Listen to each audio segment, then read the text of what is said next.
있는데 평범하지만 비범하게 오신 예수님, 평범한 우리의 일상에 가장 특별하게 그리고 비범하게 오신 분이 바로 예수님이 아니신가, 그러한 마음으로 우리가 오늘 말씀을 우리의 마음속에 담으셨으면 좋겠습니다. 예전에는 보면은 이렇게 성탄절이 다가오거나 연말이 다가올 때 되면은 TV에서 영화라든지 아니면 드라마 이런 것들이 기독교에 대한 내용들이 많이 있었던 것 같습니다. 근데 어느 순간 기독교가 점점 이 그리스도의 문화가 우리들의 일상에서 조금씩 벗어나다 보니까 더 이상 TV에서 교회에 대한 내용의 어떤 영화라든지 그런 드라마들을 쉽게 이제 볼 수가 없게 되는 것이죠. 말씀을 준비하면서 어떤 그림들이 좀 있을까, 성탄절을 나타내는 그림들이 있을까 이렇게 찾아보다 보니까 대부분의 성탄절을 나타내는 그림, 그리고 예수님의 탄생을 나타내는 그림들을 보면은 좀 뭔가 화려하고 좀 뭔가 신비롭고 이런 사진이나 그림들이 좀 많았던 것 같습니다. 그런데 그 중에서 오늘 이 그림인데, 이 그림을 보면서 우리가 생각했던 성탄절, 예수님의 탄생의 그림이 좀 다르구나 하는 느낌을 좀 받게 된 것이죠. 성화를 그린 16세기, 15세기, 17세기, 18세기에 들어서 많은 화가들이 이 탄생에 대한 그림을 그렸는데, 산드로 보티첼리라든지 프라 안젤리코, 오로라포, 처음 저도 그림에 대해서는 좀 문외한이기 때문에 전혀 이런 분들이 어떤 분인가 우리가 알아봐야 미켈란젤로 이런 분들만 알지 많은 분들을 모르는데, 이 그림을 그린 분은 이탈리아에 태어나신 분입니다. 그리고 고향의 이름을 따가지고 카라바조라는 이름을 가지고 있는데, 원래의 이름은 미켈란젤로 메르시라는 분이 이 그림을 이제 그리게 된 것이죠. 이 카라바조는 르네상스 시대에 좀 화려하고 좀 귀족들을 그린 그런 그림들이 아니라 바로크 문화를 좀 받아들여가지고 그러한 르네상스의 귀족을 그린다든지 아니면 왜곡된 일상생활을 그리는 그러한 그림들을 좀 경멸했다고 합니다. 그래서 바로크 미술에서 최소한의 질서 그리고 좀 자유분방 이런 것들을 그리고 싶어 했다는 것이죠. 그래서 이가 그린 그림이 조그마한 빛과 명암을 통해 가지고 어두움과 밝음을 아주 명확하게 그렸다고 하는데, 그때까지 그림의 대상이 되지 못했던 누추한 사람이라든지 아니면 일상 속에서의 어떠한 삶을 그리는 화가들이 많지 않았다고 합니다. 그런데 이 화가는 자신 스스로가 카라바지즘이라는 그림에 명칭을 붙여서 이런 그림을 그리게 된 것이죠. 이 그림은 1608년에서 1609년도에 1년 정도의 그림을 두고 그린 그림인데, 제목이 목자들의 경배라는 작품입니다. 처음 보면 어떤 그림인지 대본에 느낌이 좀 오는데, 이 땅에 예수님께서 오신 것이 온 인류의 구원을 위해서 우리가 오셨다라고 생각하고 있는 것이죠. 그런데 그렇게 하늘이 열리고 예수님이 이 땅에 탄생하시는데 주변의 신비로움이나 아니면 천사들의 경배나 이런 것들보다는 오히려 아주 잔잔한 일상 속에 가볍게 예수님께서 이 땅에 태어나신 것이죠. 그래서 우주에서 어떠한 큰 일들이 일어난 것도 아니고, 그렇다고 해서 하늘 문이 열리면서 신비스러운 일들이 생긴 것도 아니고, 그저 지금 이 그림처럼 어두컴컴한 그러한 마국간에 홀로 마리아가 누워서 아기 예수를 안고 있는 이 모습이, 어떻게 보면은 일상 속에 찾아온 예수님은 이렇게 단순한 모습으로 오시게 된 것입니다. 기대어 있는 마리아의 얼굴에 예수님의 볼이 다 있고, 그 볼에서 마리아는 너무 아이를 낳다가 지쳐버린 모습, 그리고 그 모습을 보는 이들이 바로 일상생활에서 가장 힘들어하는 그런 목자 생활을 하는 그런 목자들이 어떻게 알고 찾아와가지고 그 예수님 앞에서 예수님이 탄생하심을 바라보고 있게 되는 것이죠. 당시 목자들은 너무나 일이 힘들어가지고 많은 사람들이 이 직업을 꺼려하는 직업이었었지만은, 일상생활에서 내가 꺼린다고 해서 하지 못하는 것이 아니기 때문에 꾀재재한 옷차림, 때로는 더러운 그런 손을 들고 예수님을 어떻게 해서든지 한번 만져볼 수 있을까 하는 그러한 모습으로 가볍게 다가오고 있는 것입니다. 그래서 어떻게 보면 예수님의 탄생은 신비스럽고 경이로운 그러한 모습으로 이 땅에 오신 것이 아니라 어떻게 보면 가장 평범한 모습으로 평범한 사람들에게 어느 날 갑자기 그들의 일상으로 들어오게 된 것이죠. 그래서 이 귀족이나 아니면 좀 잘 사는 사람들의 그러한 삶에 어떻게 보면 전혀 상관없이 그들은 예수님의 탄생조차도 알 수 없었는데 그리스도는 이렇게 평범한 모습으로 우리들에게 다가오신 줄로 믿습니다. 그래서 오늘 제목이 좀 우리들에게도 평범함, 그 평범함에서 비범함으로 오신 예수 그리스도, 그것이 바로 우리들의 성탄절이 아닌가 그런 생각이 들게 되는 것이죠. 이 그림을 보면서 이제 그림은 이제 이거 한 장인데 계속 쳐다보게 되죠. 근데 제가 이 그림을 저도 보면서 예전에 어렸을 때 드렸던 예배의 모습이 하나 생각이 났습니다. 어떤 모습이냐면은 예전에 뭐 이런 크리스마스라든지 성탄절 아니면은 뭐 송구 영신 예배 그리고 부활절 같은 때 새벽에 예배를 드리면은 촛불 예배를 많이 드렸습니다. 교회에 있는 모든 불을 끄면은 저희 교회가 지하였었기 때문에 불을 끄면 어두컴컴한데 목사님이 단상에서 촛불 하나 불 딱 하나 켜놓으시고 예배를 시작하는 것이죠. 그리고는 앞에 있는 분부터 한 분 한 분한테 불을 넘겨주는 겁니다. 그러면 옆에 있는 그분에게 또 자신의 초에 있는 불을 넘겨주게 하면서 교회에 시간은 좀 걸리더라도 모든 분들이 그 촛불에 불을 이렇게 받으면서 예배를 시작하게 되는 것이죠. 우리들이 생각을 할 때 그 촛불 예배를 통해서 하나님께서 우리에게 이야기하고 싶은 것은 무엇인가?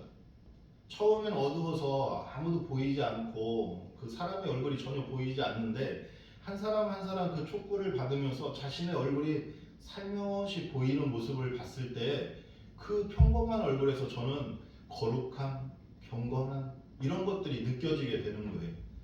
성도들의 일상에서 그들의 힘들고 어려운 삶이 있었지만은 지금 예배드리는 이 순간만큼은 그 불빛에서 그들의 경건함과 하나님의 은혜를 느끼는 것이 너무나 감동적이었던 것이죠.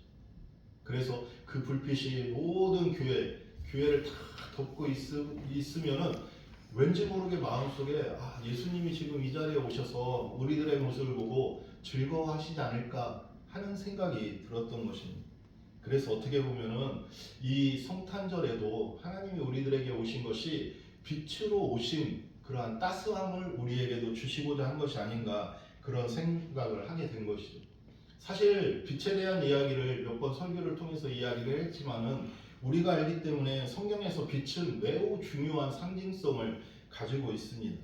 어떻게 보면은 어두움 그리고 밝음, 이 빛과 어두움은 항상 대비되지만은 하나님이 우리에게 주시는 빛의 상징성은 뭐 하나님 아니면 예수님 그리고 또 우리들의 영적 생명과 깊은 관련이 있기 때문에 우리들이 빛을 생각을 할 때 이러한 따스함 그리고 어떻게 보면 빛에서 오는 생명감 이런 것들을 우리가 느끼는 것이 중요하다는 것이죠. 예수님이 이 땅에 오신 이유, 오늘 성탄절을 맞이해서 주님께서 이 땅에 오신 이유가 무엇일까 생각해 보면 가장 큰 이유가 어둠 속에서 살고 있는 우리를 밝은 빛으로 인도하시기 위해서 예수님께서 이 땅에 오시게 된 것입니다.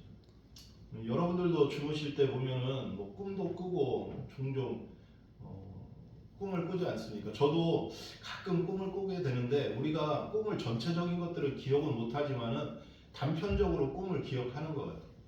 뭐 어떨 때는 좀 황당한 꿈을 꿀 때도 있고 어떨 때는 좀 좋은 꿈을 꿀 때도 있는데 그런 꿈들을 생각을 해보면은 제일 내가 악몽으로 꿨던 꿈이 무엇인가 생각해 보니까 20대 때 군대를 제대하고 나가지고 뭐 얼마 지나지 않았는데 꿈속에서 또 점호를 하고 있는 거예요. 군대에서 막 군복을 입고 막 점호를 하고 있고 막 훈련을 받고 있고 막 그럴 때마다 악몽을 꾸는 것 같은 느낌이 들어요. 그러니까 군대 다녀온 사람들은 한 1년 정도는 또다시 군대에 가는 꿈을 꾸게 되는 것 같습니다. 그럴 때마다 정말 가슴이 철렁철렁 하는 거예요. 그만큼 군대가 저한테는 힘들었던 곳이고 다시는 가고 싶지 않은 곳이 군대였기 때문에 그런 것들이 늘 악몽으로 다가오게 된 것이죠. 뭐 어떤 분들은 로또를 사가지고 당첨되는 꿈을 찾고 그 당천골을 막 타러 가는데 골목에서 갑자기 개가 한 마리 튀어나와가지고 다리를 팍 무는, 어떻게 보면 당천금보다도 개꿈이라고 생각할 때가 많이 있게 되는 것이, 제가 꿈을 꾸면서 아직까지도 기억에 남고 가장 악몽적이었던 황당한 꿈은 무엇이었냐면은 중학교 때나 고등학교 한 방학 때쯤이었던 것 같은데, 이 큰 트럭에서 제가 잠을 자고 있었습니다. 그런데 누군가가 그 트럭의 문을 열고 갑자기 저한테 총을 한 방 빵 쏜 거예요. 제 가슴에 총을 맞고 바로 직사한 것이 아니라 서서히 죽어가는 거예요. 서서히 죽어가는 거예요. 여기까지 꾸다가 꿈을 팍 깨면은 그냥 악몽이라고 생각할 수 있었는데, 왜 제가 이때까지 40년, 50년이 지난 이때까지도 그 기억이 남냐면은 서서히 죽어가면서 갑자기 그런 생각이 꿈속에서 들은 거예요. 어떤 생각이 들었냐면은 천국이 있나? 갑자기 이 생각이 든 거예요. 죽어가면서.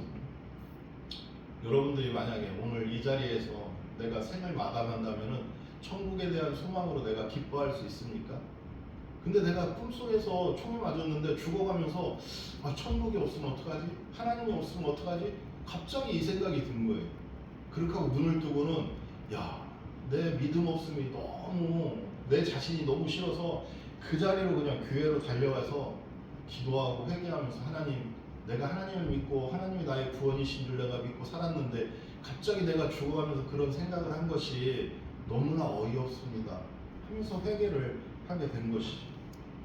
요한복음 1장 5절 말씀에 보니까 빛이 어둠에 비치되 어둠이 깨닫지 못하더라.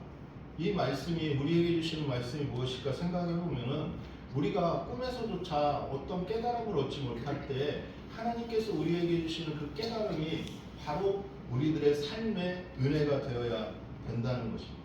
여러분들이 살아가면서 하나님에 대해서 안다고 생각하고 하나님에 대해서 믿음으로 살아간다고 생각하지만은, 우리가 어둠 속에서 생활하다 보면은 예수님이 과연 나에게 말씀하시는 것이 무엇인지, 그리고 예수님이 나에게 바라시는 것이 무엇인지 깨닫지 못하고 살아갈 때가 너무 많은 거예요.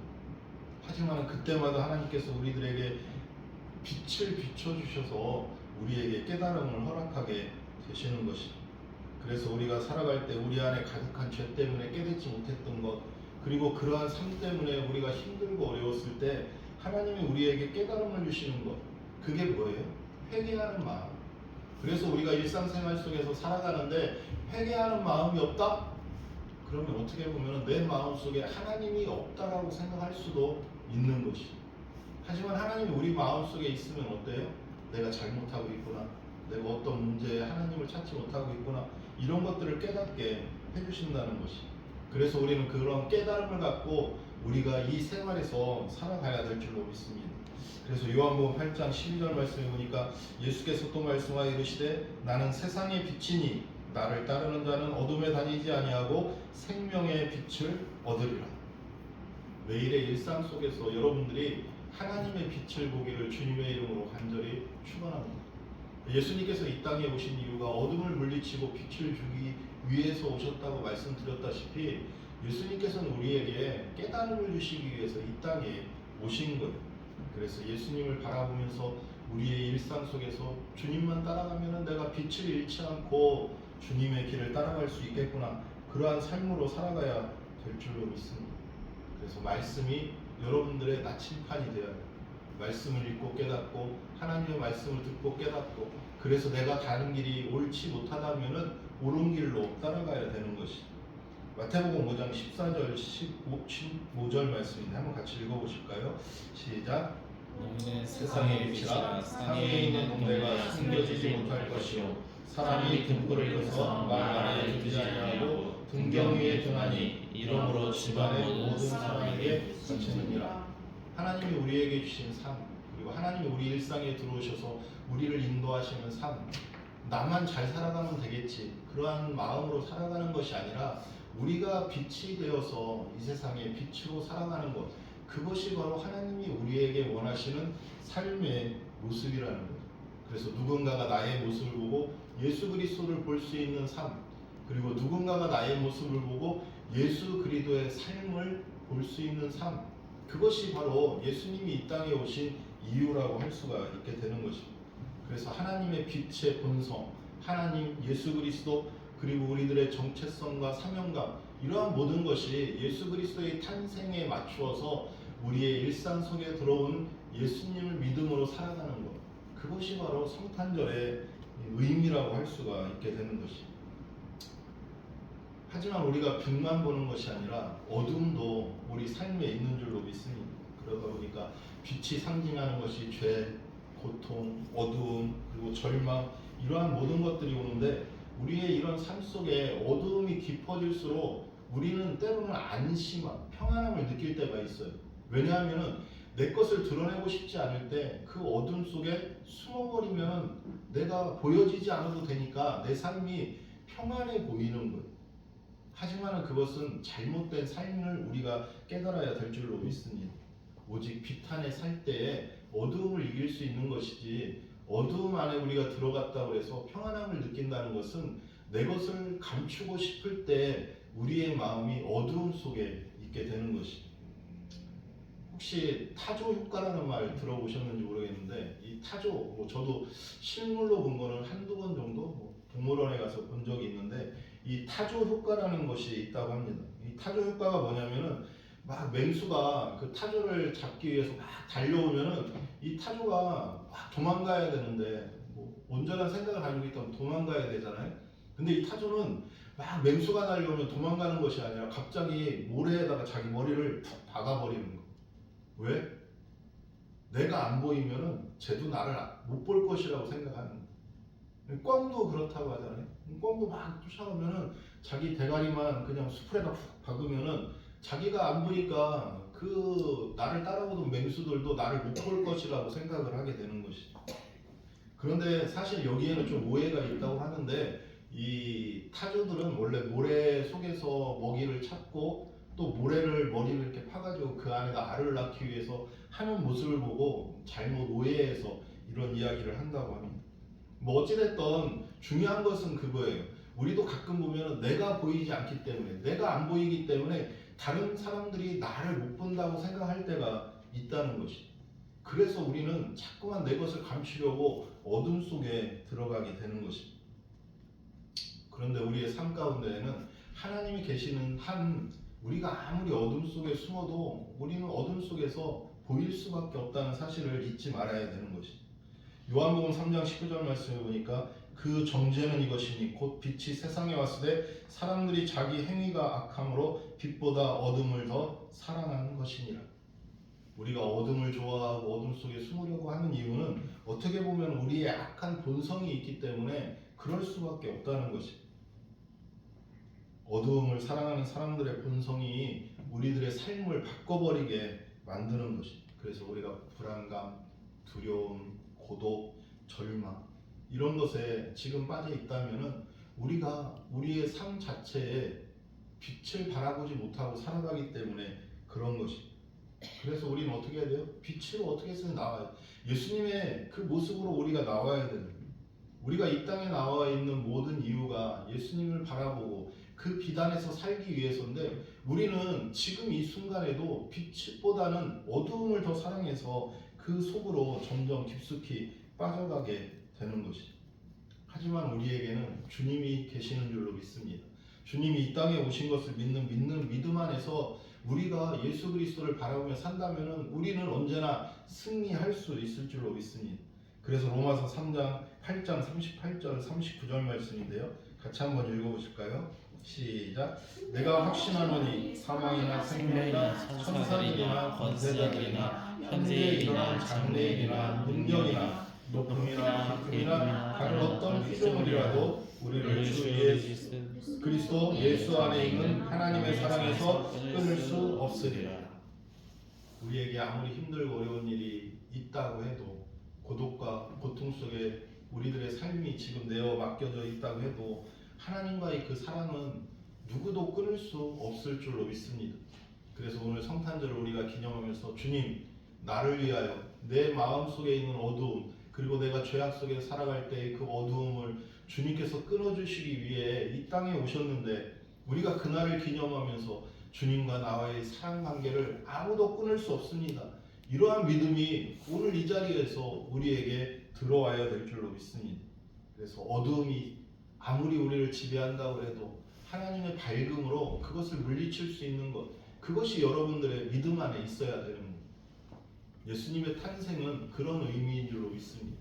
아기로 오셨지만, 정말 미천한 곳에 오셨지만, 정말 평범하지만, 그럼에도 불구하고 우리들에게는 가장 특별한 날이 바로 오늘 성탄절인 줄로 믿습니다.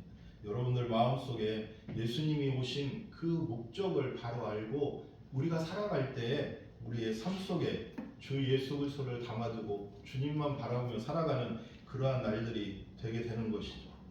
여러분들의 평범한 일상이 비범해지기 위해서는 예수 그리스도를 우리 마음속에 담아야 합니다. 그래서 그 예수 그리스도의 믿음이 우리의 삶 속에 반영되어야 될 줄로 믿습니다. 어둠 속에 숨어 있다면, 아직도 어둠밖에 보이지 않는다면, 그래서 고개를 들 수 없다면은 내 주변에 비추는 빛을 보면서 하나님이 나와 함께 계시는구나, 주님이 나를 사랑하시는구나, 그래서 주님은 나를 그 사랑을 끊으시지 않으시는구나, 이 믿음으로 우리가 살아가야 되는 것이죠. 오늘 성탄절, 많은 사람들에게는 그냥 의미 없이 지나가는 그런 하루일 수도 있습니다. 하지만 우리에게는 이 날이 있었기 때문에 우리가 다시 살 수 있다는 그러한 믿음이 있어야 되는 것이죠. 예수님의 탄생이 우리의 새로운 탄생, 즉 거듭남으로 우리의 삶에 반영되어야 될 줄로 믿습니다. 오늘 성탄절 주님의 은혜가 여러분들에게 가득하기를 간절히 기도드립니다. 우리 찬송가 123장 찬양 드리시겠습니다.